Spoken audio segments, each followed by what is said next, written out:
Saludamos a todos quienes nos están escuchando alrededor del planeta, sea cual sea la hora y lugar, les damos la bienvenida a Permacultura Podcast, un espacio donde conversaremos y aprenderemos sobre este fascinante tema.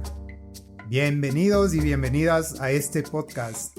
Este es un podcast para viajar por el mundo de la permacultura, por sus territorios, por sus enseñanzas y por varias características que tienen para permitirnos forjar un mundo nuevo. Soy Marcos Toscano y les hablo desde Quito, Ecuador. Y yo soy Pablo Llambías desde Chile. Y esto es Permacultura Podcast. Bienvenidas a todas y todos a este nuestro tercer capítulo de Permacultura Podcast. Saludamos a la distancia a nuestro coanfitrión. ¿Qué tal, Marcos? Hola Pablo, hola amigos, amigas, bienvenidos, bienvenidas y empezamos ahora el nuevo podcast de esta semana. Queremos comenzar agradeciendo a Álvaro Llambías por la música que nos compuso con la que abrimos y cerramos los capítulos, justamente que está sonando ahora de fondo. También agradecemos el trabajo en redes sociales que está haciendo Consuelo Mardones para que este podcast llegue a más y más personas. Entrando ya en tema, vemos que hemos revisado el concepto de permacultura, luego conversamos sobre el pensamiento natural, que es desde donde nos emplazamos para entender y desenvolvernos en la permacultura, y en estas conversaciones nos han acompañado dos palabras clave: diseño y territorio. Hoy nos concentraremos un poco más en este punto para hablar de diseño territorial, de manera conceptual por el momento. Más adelante en el podcast nos iremos adentrando en las técnicas de diseño más prácticas. Pero primero trataremos de aclarar qué queremos decir cuando hablamos de diseño territorial. Bueno, para responder a esta pregunta sobre lo que es el diseño territorial, habría que entender exactamente las dinámicas que genera un territorio, que es lo que abre como perspectivas políticas, territoriales, económicas, ambientales, y hacia dónde va el tema del diseño permacultural. Les voy a contar más o menos en breve lo que ha hecho, por ejemplo, el tema sobre lo que es una apropiación territorial, sobre todo de una comunidad que es la comunidad Guaraní, que es parte de los pueblos no contactados en Ecuador, y cómo esto fue emergiendo dentro de dinámicas de diseños territoriales aquí en la Amazonía ecuatoriana. Los Guaraní, por ejemplo, para todo el mundo eran llamados los aucas, los salvajes, los absolutamente salvajes, que no podrían ser para nada ni modernizados, ni metidos en la moral, ni nada de eso. Entonces, claro, ellos manejan grandes extensiones de territorio, impresionantes. Solo un indígena cuidaba cerca de 1000 hectáreas, uno solo. Estamos hablando de cerca de todo Quito, ¿no? Uno solo. Entonces iba con sus flechas, no dejaba entrar ni a madereros, ni a petroleros, ni nada, uno solo. Se llamaba Moipa, era el guerrero más salvaje, impresionante. Entonces, claro, debido a eso, ¿cuál fue la estrategia? Fue la evangelización, y a partir de la evangelización fue generar centros nucleados de población donde la mayoría de los centros poblados estaba alrededor de las escuelas. Entonces lo primero que se intentó es llevarles ollas, llevarles comida, llevarles fósforos, fosforeras y cosas así. Y claro, para irles atrayendo para que no estén usando tanto espacio y se concentren en un solo territorio. Entonces una vez que se logró a través de los años esto, resulta que los Guaraní ya no querían ser llamados aucas, ya no querían ser los salvajes. Querían que los otros indígenas los viesen a ellos como indígenas modernizados, ¿no? Indígenas que ya no son guerreros. Entonces, un indígena que no es guerrero es aquel que vive en una población nucleada, pero que abandonó todo su sentido de pertenencia con un territorio, que es el sentido de la selva en sí mismo, ¿no? El sentido de lo no capturado por la modernidad.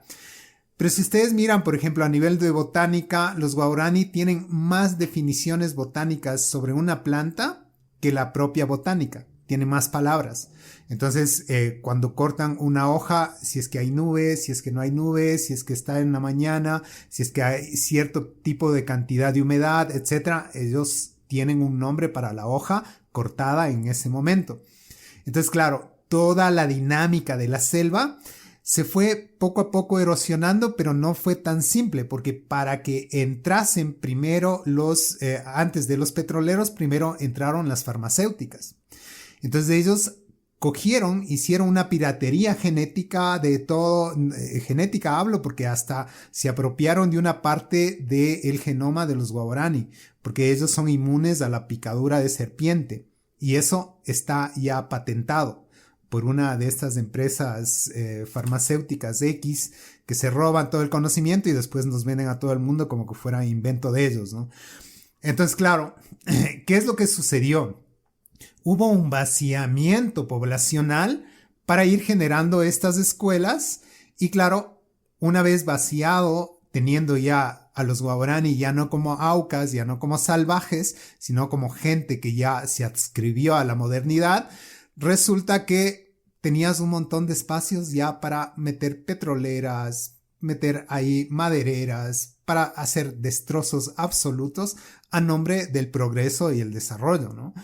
Entonces lo mismo puede acontecer cuando nosotros estamos hablando, por ejemplo, en la Sierra Central Andina sobre distintos tipos de proyectos. Si ustedes miran dentro de todo lo que es la genealogía de los proyectos, en América Latina el 90 a 95% de proyectos no sirve. Y no estoy exagerando. Solo miren qué proyecto dura más de 10 años. La mayoría de proyectos entra la ONG o el Estado con sus municipios, sus, el Ministerio de Educación, de lo que sea, de salud, y no duran los proyectos sino 2, 3 años y después todo el mundo se reparte las computadoras y se acabó el proyecto.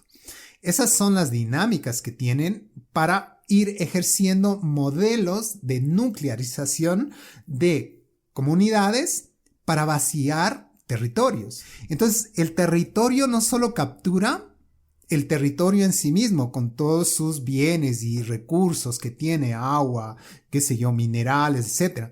Lo que produce dentro de eso es una subjetividad. El hecho de que yo ya no soy, por decirles yo ya no soy subdesarrollado. Ahora yo ya tengo computadora y puedo desarrollarme. Pero perdí mi territorio. ¿Sí ves? Entonces no es tan simple el tema territorial con decir, no es solo el hecho de que yo estoy umbilicado a mi territorio por dinámicas de necesidades básicas y todo, sino que son determinadas necesidades que van apareciendo, pero son necesidades construidas por los ejes de poder. Entonces puede ser el gobierno, el Estado, la transnacional, lo que sea. Entonces, claro, te dan migajas a través de la escuela, te dan un profesor, unas 3 computadoras y todo el mundo contento. Pero ¿qué es lo que dejaron detrás? Una cultura de selva impresionante sobre botánica, sobre conocimientos climatológicos, sobre todo lo que tiene que ver con el suelo. Todo eso se dejó, se perdió. La dinámica es esa. Es controlar no solo bienes y recursos de un territorio, sino también generar una subjetividad. Eso hace que los citadinos, los que viven en la urbe, no tengan ni la más remota idea de lo que es un huerto, por ejemplo. Entonces, yo recuerdo, estaba dando clases alguna vez en Seattle, en Washington, en la zona del Northwest, a unos niños sobre permacultura. Entonces yo les preguntaba, ¿de dónde vienen las manzanas? Del supermercado. ¿Y de dónde vienen los bananos? Del supermercado. ¿Cachas? No tienen ni la más remota idea de lo que es el territorio. Bueno, era más o menos su realidad, ¿no? Claro, pero eso te digo, eso es lo que genera un poder. El poder específico de que un territorio se nos dice que es un territorio totalmente nos enajena de nuestra propia realidad biológica, porque nosotros somos territorio, y nos hace creer que todo es el mundo del mercado y lo virtual, ¿no? Entonces, lo virtual y el mercado son los que van a definir nuestra subjetividad. Y claro, como yo tengo desconexión con la naturaleza, entonces ya no me importa que ensucien ríos, que dañen ecosistemas, porque yo no lo veo en TV, ¿no? Pero no me afecta, o sea, es como, no me importa. El tema es que sí debería importarme, y ahí está la reapropiación a partir del diseño permacultural desde tu vereda, tu balcón, tu terraza, tu barrio, el parque, todo lo que yo puedo hacer en virtud de mejorar mi concepción biológica, y toda mi subjetividad se abre a dinámicas mucho más hermosas de comprensión de por qué estoy aquí en el mundo, ¿no? De todas formas, aclaro que con esto no estamos queriendo decir que como viven los indígenas más apartados de la civilización, comillas, es la forma más correcta de vivir o algo así, ni quitarles el derecho a los pueblos raíz de compartir ni de apropiarse de realidades culturales de Occidente, sino que estamos haciendo hincapié en las políticas públicas, en las planificaciones territoriales direccionadas, especialmente con los pueblos indígenas, a quitarles su territorio, tanto geográfico como todo lo que conlleva cultural e internamente la interacción con este mismo territorio. Exactamente, exactamente. Porque el tema está en cómo el poder X, que es un poder de que nosotros le damos al Estado, a, qué sé yo, a las transnacionales, de ir dirigiendo nuestras conductas sobre nuestros territorios. Entonces, claro, ¿por qué no, aquí en Quito, por ejemplo? Aquí en Quito no se hace ningún reciclaje. Por muy buen reciclador que vos seas y separes cartones, vidrios, metales, etcétera, latas y todo, pilas y todo, no importa. Porque lo único que va a hacer es que hay un botadero ahí en esquinita, es una caja de metal, donde botas todo. Entonces todo lo que vos hiciste no importa, porque todo va a ir al mismo fango. Y claro, dentro de eso es que no te permiten entender que vos eres responsable de lo que está pasando con el cambio climático, de que vos eres responsable también. No es que eres el único responsable, no es generar con esto un acto culposo y que te sientas culpable, no, nada que ver.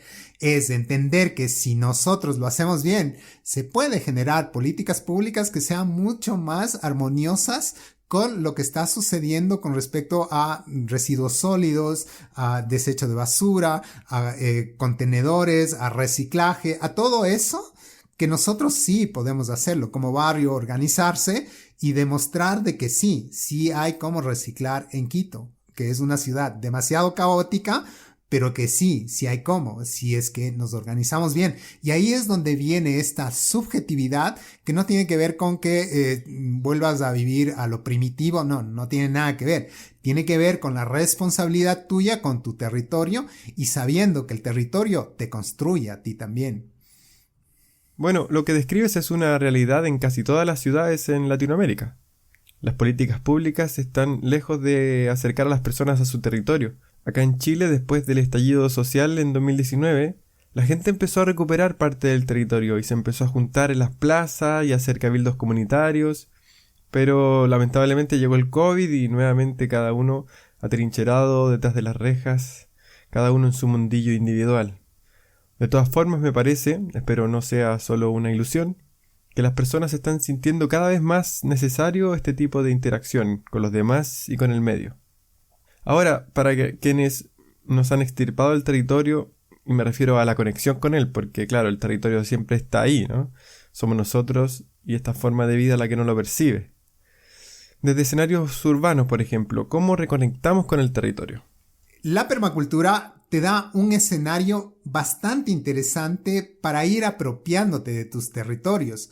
Entonces, vos has oído hablar de todo lo que es de ecobarrios, de ecovillas, de ecoaldeas, las dinámicas que yo puedo generar. Solo imagínate, en Vancouver, las veredas, y en Seattle también, pero las veredas tienen, en vez de tener ahí solo un potrero o un verdor que siempre tienes que estar cortando el pasto todos los días o cada fin de semana, ahí la gente tiene como unas jardineras donde todo el mundo produce productos hortícolas. Y cualquiera que pase, bueno, la mayoría de gente que pasa no coge, ¿no? Porque es para la gente que está cuidando. Pero tienes en ciertos sectores, por ejemplo, hay un parque en Seattle que en vez de tener árboles impuestos, porque es lo que hacen, ¿no?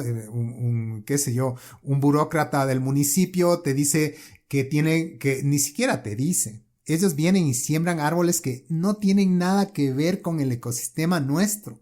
Y son unos árboles gigantes que es un problema para la gente, porque tienen que estar podando, a los pobres les están cortando todo el rato, mutilando, y claro, se genera tanta cantidad de basura cuando debería cada calle tener frutales, árboles frutales, desde limones, peras, lo que quiera. Crece tanta fruta impresionante. Y claro, eso es dinámicas territoriales y poblacionales. Por ejemplo, en los parques, si es que quieren tener menos, qué sé yo, escenarios de crimen, de violencia, etcétera, pon huertos. Y vas a ver cómo el crimen baja absolutamente. Hay un estudio de los community gardens en toda la zona de Northwest. Yo tuve acceso a eso porque estaba trabajando un momento con el municipio de Seattle. Y hay un estudio formidable de cómo bajó todo el crimen en los barrios que empezaron a tener huertos. Porque la gente se apropiaba del territorio. Entonces se producía tal cantidad de alimentos que había un banco de comida para la gente que no tenía recursos. Imagínate, gente que no tenía recursos comiendo lo mejor de lo mejor, que así debe ser. Gente que podía acceder a comida orgánica súper bien hecha. ¿Y a partir de qué? De un barrio que empezó a tener no solo su producción, si ya vos tienes, entonces compartir los excedentes. Y eso eran los bancos de comida para los low income. Ustedes van a ver escenarios en Copenhague, en Vancouver, en Medellín. Ahora para los jóvenes está de moda tener huerto. Antes de eso era una cosa horrorosa, pero ahora está de moda. ¿Por qué? Porque la gente logró entender su ciudad, logró entender que ya no es solo el cuerpo con sus demandas y pobrecito que no tiene trabajo y que no sé qué, y todos los dramas que siempre nos hacemos, y de pronto se encontró con un territorio vasto de energía y que había gente que tenía semillas, había gente que producía muy buen compost con todo lo que es residuos sólidos de la propia ciudad. Entonces, claro, las dinámicas que ustedes pueden ver en esas ciudades son formidables. A veces derogamos esta responsabilidad a las autoridades, y si no son ellos los que ponen frutales en la calle, esto no sucede. Y resulta que nosotros tenemos la capacidad de intervenir la ciudad. Y si no es posible por X razón, puedo intervenir mi patio, mi terraza, mi balcón. O sea, en su terraza, solo miren su terraza, ahí está el territorio. Tienen viento, tienen sol, tienen humedad, tienen temperaturas, tienen presión. Ya, lo tienen todo. ¿Por qué no producimos comida en nuestra terraza? ¿Por qué? Porque nos quitaron la subjetividad. Juramos que alguien que está ligado a la tierra, una de dos, o no tiene ningún horizonte sobre lo que es ser un ser humano desarrollado, o es un vago que no tiene tiempo, o finalmente, o es un pobre que tiene que cultivar su propia comida, pobrecito. Y resulta que no, lo que estás haciendo es ayudando a que el cambio climático disminuya, la fotosíntesis, captura de CO2. Estás haciendo ciencia, estás haciendo dinámicas, estás haciendo arte, estás haciendo culinarias, empiezas a reconocer distintos tipos de formas de cultivar, y no solo cultivar, sino de preparar los tomates, la albahaca. Es un mundo formidable. Pero el tema es que tenemos que dar el paso a una subjetividad mucho más amplia y mucho más dinamizada con el territorio. Alejémonos un poco de la ciudad y veamos cómo nos enfrentamos a un escenario más rural, donde seguro tenemos muchas más oportunidades de intervenir y relacionarnos con el territorio y sobre todo con la naturaleza. Sin decir con esto que por el solo hecho de estar en el campo necesariamente quiere decir que vivo en conexión con el territorio. Ya vemos la gran cantidad de campesinos que, forzados por esta modernidad, optan por respuestas destructivas a la hora de diseñar sus tierras, dañando no solo el ecosistema, sino su propia salud con la cantidad de agentes tóxicos a los que se exponen, por ejemplo. En ambos ambientes, tanto en la urbe como en el campo, la invitación es a apropiarnos del territorio, pero no en un sentido egoísta, mezquino de apropiación, no. La invitación es a crear redes. Somos todos parte del territorio y nadie es el dueño. Como ya hemos visto en las ciudades, tenemos varias opciones de ir dando pasos en esta dirección. Ahora, ¿cómo abordamos estos escenarios fuera de la ciudad? Tanto a nivel urbano como a nivel rural, nosotros tenemos varias capacidades e intensidades con las cuales nosotros podemos ir generando este tipo de diseños. Son diseños que están estructurados con los principios éticos y los principios de diseño que te van a ir generando esta hoja de ruta de qué es lo que yo puedo hacer. Ahora, a nivel rural, más magnífico todavía.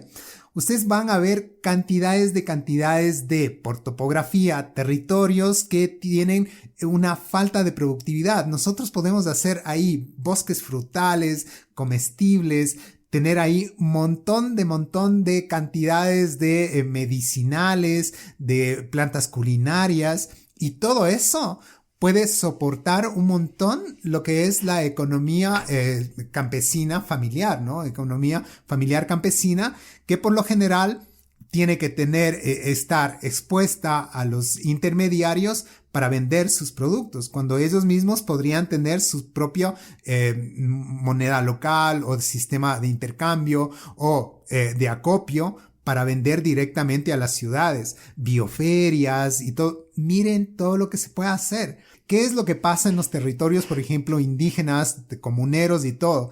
Hay territorios que son de propiedad comunal donde se pueden hacer efectos de producción impresionantes sobre lo que es horticultura, sobre todo lo que tiene que ver con manejo de agua, captura de agua, los grandes cuerpos de agua que nosotros podríamos tener para ir diseñando territorialmente en pro no solo de nuestro futuro, de los que estamos ahora, sino de las generaciones siguientes, para que ellos tengan escenarios mucho mejores para enfrentar el cambio climático. Nosotros deberíamos pensar en eso, al menos si vivimos a nivel rural. ¿Cómo es lo que yo capturo agua? ¿Cómo es lo que yo tengo bancos de semillas? ¿Cómo es lo que yo tengo gran cantidad de árboles que son los reguladores de agua? Vayan a ver lo que está pasando en Brasil. Tremenda desertificación. ¿Por qué? Porque están destruyendo los bosques. Entonces, claro, esas dinámicas deben generar una apropiación también de la gobernanza. No es solo generar una burbuja ahí X, sino que es también generar políticas públicas para que haya la capacidad de mantener tanto la biota, el agua, tecnologías apropiadas, todo lo que tiene que ver con producción agrícola, qué tipo de insumos tengo, soberanía alimentaria. Todo esto son los escenarios que nos van a permitir no solo a nivel rural, sino que lo rural afecta definitivamente a lo urbano. Al menos en América Latina es la misma historia. Algo le pasa en lo rural, vamos a sufrir acá en lo urbano. Entonces hay dinámicas enormes que se pueden hacer ahí. Analizándolo un poco más en lo práctico, ¿cómo es que la permacultura nos acerca y enfrenta un territorio a la hora de proponer un diseño? Como les decía, se trata de la aplicación de técnicas y principios de diseño. Por ejemplo, observar. Es súper importante observar, porque a partir de eso nosotros podemos mirar qué es lo que tengo yo como energía silvestre: lluvia, sol, humedad, presión, temperaturas, posibilidades de incendio, dónde se va a inundar. Todo eso son escenarios que yo voy a ir mirando. Otro principio, capturar energía. Donde yo no quiero que esta energía solo pase por mi territorio y ya, no pasó nada. ¿Cómo yo capturo esa energía? Porque no son eventos estacionales, no son eventos permanentes. Entonces, donde yo hago un cuerpo de agua, donde yo hago un gran estanque, va a depender de principios de topografía y nuevamente la observación, encontrar patrones naturales, los patrones geográficos. Entonces, claro, es toda una dinámica súper fantástica que te permite a ti reapropiarte de tu propio territorio. Y eso es lo que demanda la permacultura. Una nueva subjetividad, un nuevo estilo de vida, un pensamiento. No es el estilo de vida de cogerse las manos y aullar a la luna, no. Es ser responsables con las dinámicas territoriales y lo que ellos nos invitan a hacerlo. Pues sí, ya que Marcos lo menciona, aviso de antemano que vamos a revisar uno por uno los principios de diseño, que son la guía que nos ayudará a entender y pensar el territorio. Cuando ponemos especial atención a ciertos aspectos y nos damos el tiempo de observar el territorio, van apareciendo las respuestas de diseño. ¿Dónde pongo la casa? ¿En qué dirección? ¿Cuál es el mejor lugar para el huerto? ¿Qué tipo de árboles van mejor aquí o allá según la función que cumplan? Y de la misma forma con todos los elementos que incluyamos en nuestro plan. Así que nos daremos el tiempo de analizar estos principios de diseño particularmente. Y el próximo capítulo vamos a conversar sobre la ética de la permacultura y sus principios, de los que también hicimos mención hoy. Este tema es la base desde la cual se cimienta todo actuar en la permacultura, así que no se lo pueden perder. Agradecemos a todos quienes nos están acompañando en este viaje del podcast. También agradecemos a Marcos por su tiempo. Gracias, Pablo, y esperamos que todas estas nociones, estos conceptos nos hagan reflexionar sobre la importancia de apropiarnos de nuestros territorios con una sensibilidad específica para ir generando recursos, alimento, todo lo que tiene que ver con registrar un tejido social mucho más sólido y saludable. Y eso está en las manos de cada uno. Está en tu terraza, en tu balcón, en tu vereda, en tu patio, en el parque, está en todo lado. Nosotros los dejamos invitados a que sigan el podcast en cualquiera de las plataformas que nos estén escuchando. Que compartan, comenten, que hagan preguntas. Así vamos extendiendo este territorio virtual y le vamos dando una dirección con sentido también a estos espacios. Quedan totalmente invitados a seguirnos en redes sociales. Nos encuentran como Permacultura Podcast en todas ellas. Dejaremos además en la descripción del capítulo enlaces a las páginas de Marcos, donde siempre se están ofreciendo toda clase de cursos relacionados al tema, cursos de muy buena calidad. Y también dejaremos un enlace al proyecto que estamos realizando por acá de diseños permaculturales. Un abrazo grande y nos encontramos el próximo capítulo. Que tengan una linda semana. Esto es Permacultura Podcast.